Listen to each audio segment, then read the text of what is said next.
Hello guys, कैसे हैं आप लोग? आई होप आप लोग बहुत अच्छे होंगे और अच्छे से स्टडीज़ भी चल रही होंगी आप लोग की। आज हम लोग जो स्टार्ट करने वाले हैं वो है जैनिज़्म का पार्ट 2। इससे पहले हमने देखा था कि जो जैनिज़्म है, हमारा जो रिलीजन है, उसका ओरिजिन कैसे हुआ था। ठीक है? और हमने ये भी देखा था कि जो जैनिज़्म है इसका कुछ ना कोई क्लियर कट विज़न नहीं था कि एक्चुअली स्टार्ट कब से हुआ था ये। कोई क्लियर कट इसका कोई विज़न नहीं था। लेकिन फिर भी हमने ये देखा था कि जो हमारा ऋग्वेद है, ऋग्वेद के अंदर आपका जो 2 आपके तीर्थंकर उनके बारे में बताया गया था। कौन-कौन से थे वो?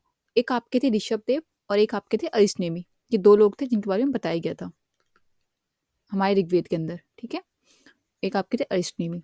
तो इससे मतलब ये यहाँ से मतलब ये हम कह सकते हैं कि इनका जो जैनिज़्म है वो भी जब जिस टाइम पे ऋग्वेद स्टार्ट हुआ था उस टाइम पे ये भी हो गए थे स्टार्ट। अच्छा, हमने ये भी देखा है तीर्थंकर कौन होते थे।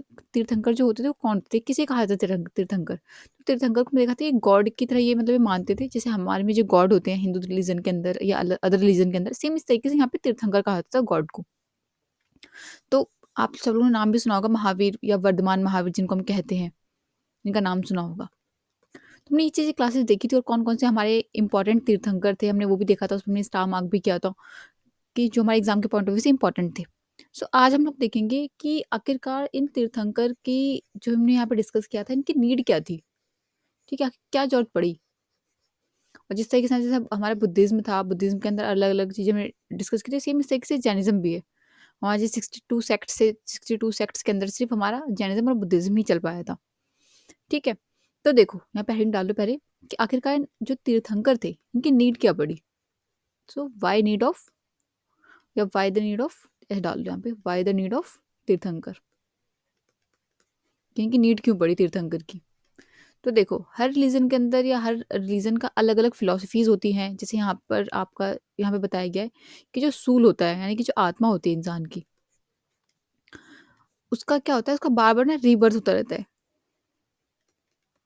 हमने इसी तरीके से हमने उसका भी पढ़ा था, जैसे हम जब हमने बुद्धिज्म रीड किया था या हम जब बुद्धिज्म स्टडीज किया था उसके बारे में पढ़ा था कि वहाँ पे क्या फिलोसफीज थी। एक बार आप जाना और देखना उसको, ठीक है?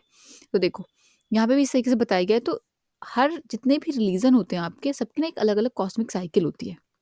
कॉस्मिक साइकिल मतलब जैसे इन सबका मतलब एक होता है, कॉस्मिक साइकिल मतलब ये कह सकते हो कि कॉस्मिक मतलब ब्रह्मांड, कि इनके सबके अलग अलग साइकिल होती है। सबका रिलीजन वाइज अलग अलग होता है। सबका ये मानना होता है कि जैसे यहाँ पर है कि ठीक है, इंसान अगर ज़्यादा कम, अगर वो कम अच्छे नहीं करेगा, ठीक है, जो भी उसका वर्क है, उसका जो कर्म है वो अच्छे नहीं करेगा, तो उसको बार बार रीबर्थ होगा। उसी तरीके से यहाँ भी था, ठीक है। और जब ये लोग भी मानते हैं कि जब अल्लाह बहुत ज़्यादा धरती के ऊपर बहुत ज़्यादा पाप बढ़ जाएगा, देन इसके बाद तीर्थंकर का जन्म होगा।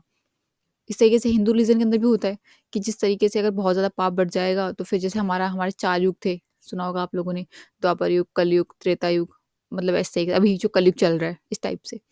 तो इस तरीके से हर एक रिलीजन का अलग-अलग कॉन्सेप्ट होता है। तो यहाँ पे क्या था, तो यहाँ पर इन्होंने बताया था कि इसके अंदर 2 टाइप की कॉस्मिक साइकिल होती थी।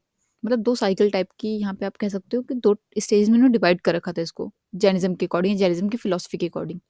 तो एक आपका था फेज़ 1 और एक आपका है फेज़ 2। तो जो फेज़ 1 है, इसको आप असेंडिंग फेज बोल सकते हैं, ठीक है? इसको असेंडिंग फेज बोलेंगे। और जो फेज सेकंड है, इसको आप बोल सकते हो डिसेंडिंग फेज, ठीक है? अब ये जो असेंडिंग फेज है ना, इसका नाम है, इसको बोलते हैं इसको बोलते हैं उत्सर्पणी, ठीक है? उत उत्सर्पणी। और जो ये आपका फेज सेकंड है, इसको बोलते हैं अवसर्पणी, अवसर्पणी, ये बोलते हैं।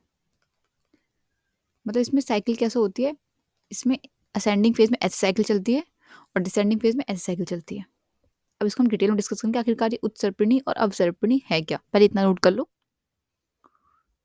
ठीक है? फिर इसके बाद यहाँ पे देखते हैं कि आखिरकार इसमें है क्या। चलो देखते हैं।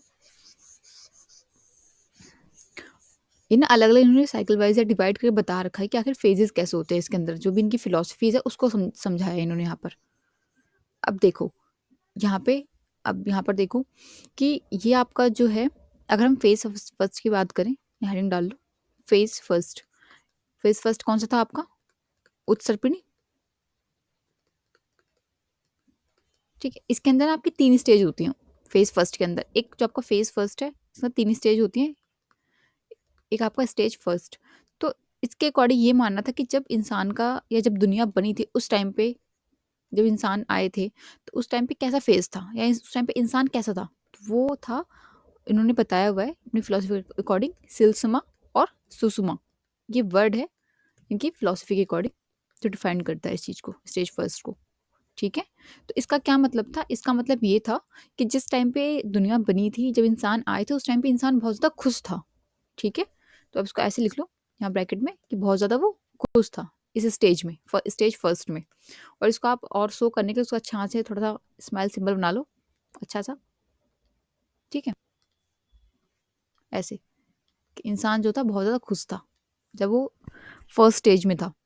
फिर जब उसके बाद स्टेज सेकंड आई, ठीक है, जब इसके बाद स्टेज सेकंड आई तो इसमें क्या था?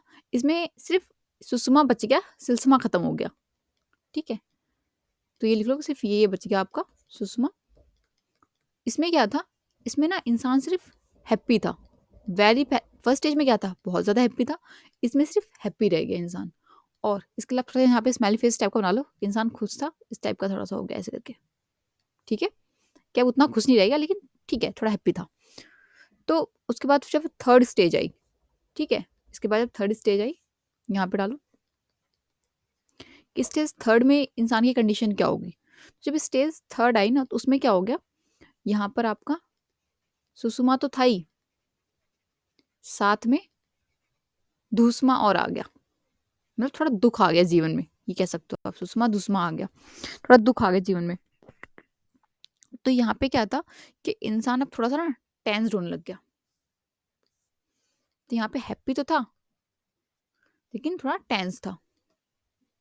ठीक है, अच्छा, अब यहाँ पर ही जब आपका जो आपने पढ़ा होगा, जो हमारे फर्स्ट तीर्थंकर थे, उनका वो कॉन्सेप्ट में आए, मतलब ऋषभ देव के बारे में यहाँ पर जिक्र हुआ, फिर स्टार्ट हुआ। अब इनका जन्म नहीं हुआ था, लेकिन ये अभी एक गॉड की फॉर्म में थे, तो यहाँ से इनका स्टार्ट हुआ। ठीक है, इनके बारे में तो हमारे फर्स्ट तीर्थंकर थे, और इनको ही हम जैनिज्म का फाउंडर बोल सकते हैं, यानी फाउंडर ऑफ जैनिज्म कौन थे? ऋषभ देव थे। ये भी पता होना चाहिए, कभी कभी क्वेश्चन आ जाता है कि फाउंडर ऑफ जैनिज्म कौन थे? ऋषभ देव थे। और फर्स्ट टाइम तीर्थंकर का जिक्र हुआ यहाँ पे। तो ये आपकी जो स्टेज थी उत्सर्पिणी की थी। अब हम इसके बाद देखते हैं जो नेक्स्ट स्टेज है, वो है हमारी अवसर्पिणी की, वो भी देखते हैं। तो यहीं से हमारे तीर्थंकर का स्टार्ट हो गया। तो फर्स्ट तीर्थंकर जो थे वो यहाँ पर आए थे। ठीक है, इसके बाद देखते हैं फेज सेकंड, अवसर्पिणी। ठीक है, चलो वो देखते हैं, उसकी हेडिंग डालो फेज सेकंड की कि अवसर्पिणी में क्या हुआ। ठीक है, यहाँ पे थोड़ा सा, यहाँ पे स्माइल नहीं बनाया आपने, यहाँ भी स्माइल बना लो थोड़ा सा। यहाँ पे इंसान कैसा हो गया? यहाँ पे इंसान थोड़ा सा ऐसा हो गया, अपसेट सा। ठीक है, ऐसा बना लो। चलो अब देखते हैं, इसके बाद स्क्रीनशॉट ले लिया करो। ठीक है, उसके बाद फिर आराम से आप नोट कर लिया करो, वीडियो पॉज करके देख लिया करो। चलो अब देखो यहाँ पे, इसके बाद हमारा कौन सा था? ये फेज सेकंड था हमारा। अब फेज सेकंड के अंदर हम बात करते हैं अवसर्पिणी की। ठीक है, अवसर्पिणी यहाँ लिख लो। और इसके अंदर क्या था? आपका स्टेज फोर्थ है, स्टेज फिफ्थ है और स्टेज सिक्स्थ है।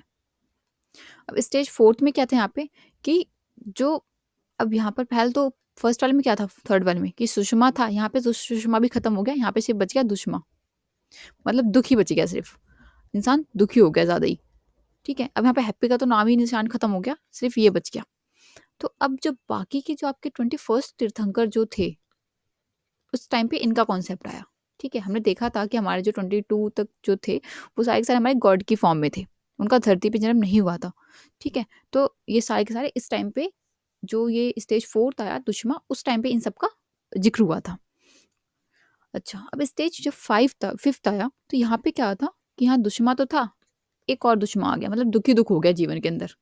ये हम जैनिज्म की फिलोसफी कर रहे हैं, उनके अकॉर्डिंग हम बात कर रहे हैं, क्योंकि हर एक ऋग्वेद के अंदर अलग है।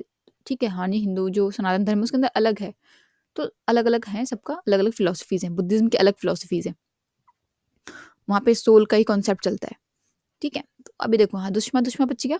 अब दुश्मन दुश्मन मतलब जीवन के अंदर बहुत ज़्यादा ही दुख हो गया। ठीक है, दुखी दुख हो गया इंसान, मतलब हद से ज़्यादा इंसान परेशान हो गया। ये देखो, ये भी हो गया, ये भी हो गया और ये भी हो गया, एकदम बहुत ज़्यादा दुख हो गया इंसान के जीवन में। तो यहाँ पर क्या था इस स्टेज में, यानी कि जो प्रेजेंट कंडीशन की बात कर रहा है ये आपका, तो यहाँ पर आप ये बोल सकते हैं, जब जीवन में बहुत ज़्यादा दुख होगा, तो यहाँ पर आपका जो, हम बात करते हैं इनकी, जो आपके पार्श्वनाथ थे, यानी कि जो आपके यहाँ तक 22 हो गए थे, यानी 23 जो थे, यानी पार्श्वनाथ, पार्श्वनाथ थे 23rd, और फिर 24 थे आपके महावीर। इनका जिक्र हुआ, इनका जन्म हुआ था इस टाइम पे, ठीक है। और इनका ये मानना था कि जब ये स्टेज 6 आएगी, ठीक है, अभी ये 5th स्टेज चल रही है, क्योंकि और इसके बाद क्या होगा, जब स्टेज 6 आएगी, अभी आई नहीं है, जब आएगी यानी कि इंसान के जीवन में बहुत ही ज़्यादा दुख ही दुख होगा।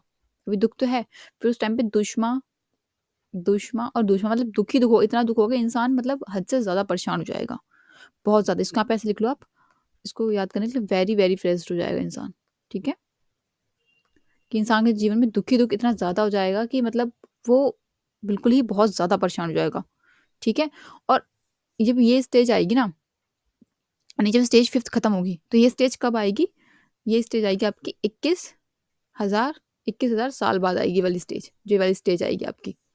और जब ये वाली स्टेज आएगी ना, उस टाइम पे हमारे नए तीर्थंकर आएंगे, यानी मतलब हमारे 25वें तीर्थंकर आएंगे। अभी तक हमारे 24 तीर्थंकर चल रहे हैं, ठीक है। और अभी तक वो, हम ये ऐसा मानते हैं कि जो इनके जो महावीर थे, वर्धमान महावीर जी, वो अभी तक है यहाँ पर, वो भी गए नहीं यहाँ से, ऐसा मानना है। वो कब जाएंगे, जब 21,000 साल के बाद वो जाएंगे, तो हमारे नेक्स्ट तीर्थंकर आएंगे, उनका ऐसा मानना था, ठीक है।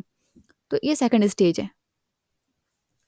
अच्छा, तो ये हर एक जितने भी आपके अलग अलग रिलीजन हैं, अलग अलग सबके हैं। जैसे मान लो आपका हिंदू रिलीजन की बात करते हैं, यहाँ पे जैसे 4 युग चलते हैं, द्वापर युग, सतयुग, ठीक है, त्रेता युग, फिर आपका कलयुग, के सारे चलते हैं कि ठीक है बहुत ज़्यादा दुख हो जाएगा, देन आपका कलयुग आ जाएगा, वो देन आपका वापस से द्वापर युग आ जाएगा। तो इस तरीके से मानते हैं कि ठीक है भगवान राम जी का जन्म होगा या फिर विष्णु जी का जन्म होगा। सेम इसी तरीके से आपका हम बात करें, मुस्लिम रिलीजन की बात करें, तो वहाँ पे मानते हैं कि ठीक है चलो अब बहुत ज़्यादा दुख हो जाएगा, तो यहाँ पे प्रॉफिट मोहम्मद जी आ जाएंगे, ठीक है। और उसके बाद फिर इसको यहाँ पर क्या होगा, इस तरीके से अलग अलग रिलीजन का अलग अलग चीज़ें होती हैं, ठीक है। तो इतना नोट करो, फिर भी नेक्स्ट करते हैं हम इसके बाद, ठीक है, इतना नोट कर लो। और उसके बाद फिर हम अभी इसके बाद तो इसका स्क्रीनशॉट ले लो आप, फिर हम करते हैं।